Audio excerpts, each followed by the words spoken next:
तो जैसा कि मैंने आपको बताया कि 3 मेथड होते हैं रेक्टिफाई करने के एरर्स।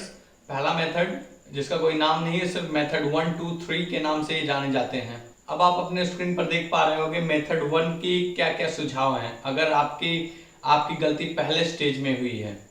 तो सिंगल साइडेड एरर के लिए भी और डबल साइडेड एरर के लिए भी क्या क्या करना है, एक क्विक रिवीजन करता हूँ। स्टेज 1 मतलब कि जर्नल एंट्री लेजर या फिर ट्रायल बैलेंस बनने में आपने गलती की है तो वो स्टेज 1 की एरर कहलाती है।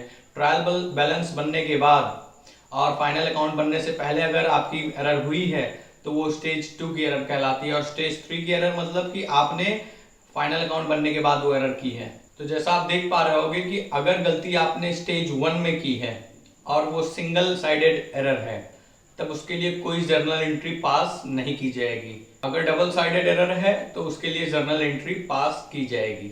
अगर आपने गलती स्टेज 2 में की है सिंगल साइडेड एरर के लिए तो आपको जर्नल एंट्री तो पास करनी ही होगी, साथ में सस्पेंस अकाउंट भी खोलना होगा, चाहे वो सिंगल साइडेड एरर हो चाहे वो डबल साइडेड एरर हो। और अगर गलती आपने थर्ड स्टेज में की है तब आपको profit and loss adjustment account खोलना पड़ेगा, सस्पेंस अकाउंट नहीं खोलना पड़ेगा। अब आप अपने स्क्रीन पर जो देख रहे हो वो मेथड 2 है। मेथड 2 क्या कहता है, मैंने आपको 3 कॉलम बना के बताए हैं समझाने के लिए कि अगर जैसे पहले कॉलम में आप देख पा रहे होगे कि अगर आप रिकॉर्डिंग करना भूल गए हो तो डेबिट साइड में आप क्या करोगे कि वो अमाउंट पुट करोगे और क्रेडिट साइड में क्या करोगे, आप क्रेडिट साइड में वो अमाउंट क्रेडिट साइड में भी पुट करोगे। अगर किसी का अमाउंट आपने कम लिखा हुआ है तब क्या करेंगे, डेबिट साइड में आप क्या करोगे, जो भी अमाउंट कम लिखा है उससे आप डेबिट कर दोगे और क्रेडिट साइड में भी जो आप अमाउंट कम लिखे हो उससे भी क्रेडिट कर दोगे। अगर आपने कोई भी अमाउंट ज्यादा लिख दिया मीन्स एक्सेस अमाउंट में आपने लिखा है तो उसके लिए डेबिट साइड में आपको जो भी एक्सेस अमाउंट, जैसे सपोज 100 रुपए ज्यादा आपने लिखे हैं तो 100 रुपए से आपको डेबिट साइड क्रेडिट करनी पड़ेगी। तो इस तरीके से आप स्टेप 2 में क्या करना है आप इसको एक बार पढ़ लो और हम लोग सवाल करेंगे तो ठीक समझ में आ जाएगा कि क्या करना है कैसे करना है। जनरली हम लोग स्टेप 3 की मदद से ही सवाल करने वाले हैं।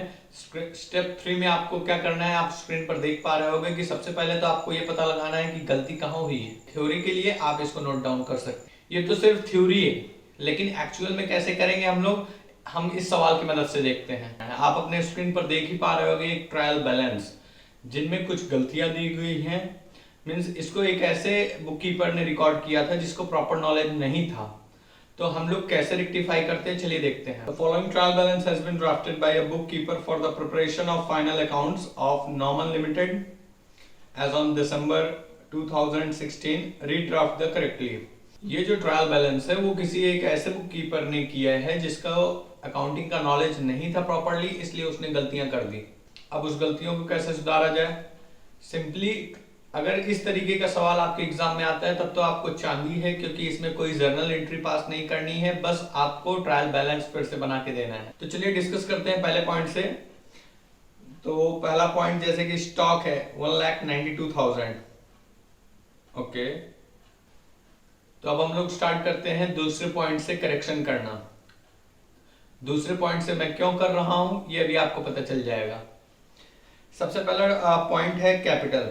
कैपिटल लिखा गया है डेबिट साइड। इस टाइप के सवाल करने से पहले आपको एक बार बैलेंस शीट का क्विक रिवीजन माइंड में करना होगा कि जो लायबिलिटी होती है सारी की सारी बाएं तरफ लिखी हुई वो क्रेडिट होती हैं और जो एसेट्स होते हैं वो डेबिट होते हैं। तो कैपिटल 13,450 रुपए जो लिखा गया है ये डेबिट में लिखा गया है, जबकि ये होनी चाहिए थी क्रेडिट में। तो ठीक है, नए ट्रायल बैलेंस में हम लोग इसे क्रेडिट साइड में लिख देंगे, आसान। दूसरा है कैश इन हैंड जो कि लिखा गया है डेबिट साइड में। कैश इन हैंड अपना एसेट होता है इसीलिए वो डेबिट साइड में ही रहेगा, मीन्स ये प्रॉपर्ली सही जगह पे लिखा गया है। चौथा है बैंक ओवरड्राफ्ट 9,320 रुपए। बैंक ओवरड्राफ्ट एक लायबिलिटी है, आपको पता ही होगा लायबिलिटी साइड में लिखा रहता है बैंक ओवरड्राफ्ट, यानी लायबिलिटी है मतलब क्रेडिट है, डेबिट में लिखा है मतलब ये गलती है, इसको हम लोग क्रेडिट में कर देंगे नए ट्रायल बैलेंस में। पांचवा पॉइंट है सेल्स। सेल्स लिखा गया है क्रेडिट में, एकदम सही जगह लिखा गया है क्योंकि सेल्स होता भी क्रेडिट ही है। अगला पॉइंट है परचेज का 1,06,000 समथिंग, ये लिखा गया है आपको डेबिट साइड में, सही जगह लिखा गया है, डेबिट ही होता है। ये वो पॉइंट है जिस पे स्टूडेंट्स अक्सर कंफ्यूज हो जाते हैं कि रिटर्न इनवर्ड और outward, carriage inward, carriage outward. तो सिर्फ आप मीनिंग आप समझ लो इनकी, आपको पता चल जाएगा। रिटर्न इनवर्ड मतलब रिटर्न हो रहा है इनवर्ड, इनवर्ड मतलब अंदर की तरफ, आउटवर्ड मतलब बाहर की तरफ। तो अंदर की तरफ रिटर्न हो रहा है। आप जैसे इस कमरे में बैठे हो, आप सोच रहे हो कि कोई सामान रिटर्न होके अंदर की तरफ आ रहा है, मतलब मेरे पास वापस आ रहा है। इसका मतलब मैंने पहले उसे बेचा होगा, अब वो रिटर्न हो रहा है। तो इसका मतलब रिटर्न इनवर्ड मतलब सेल्स रिटर्न होता है, जो कि लिखा गया है क्रेडिट साइड में। क्रेडिट साइड में इसे आप लिख नहीं सकते हो क्योंकि रिटर्न इनवर्ड जो होता है वो डेबिट होता है।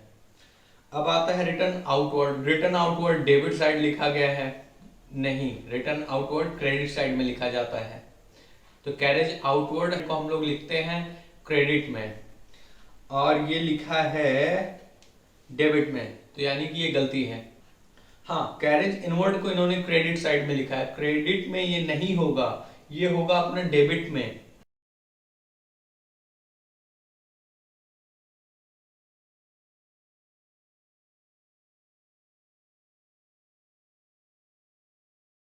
मैं ये नहीं बोलूंगा कि लाइक करो, सब्सक्राइब करो, क्योंकि बुद्धिमानों को बताने की जरूरत नहीं। So keep learning, keep growing, bye bye.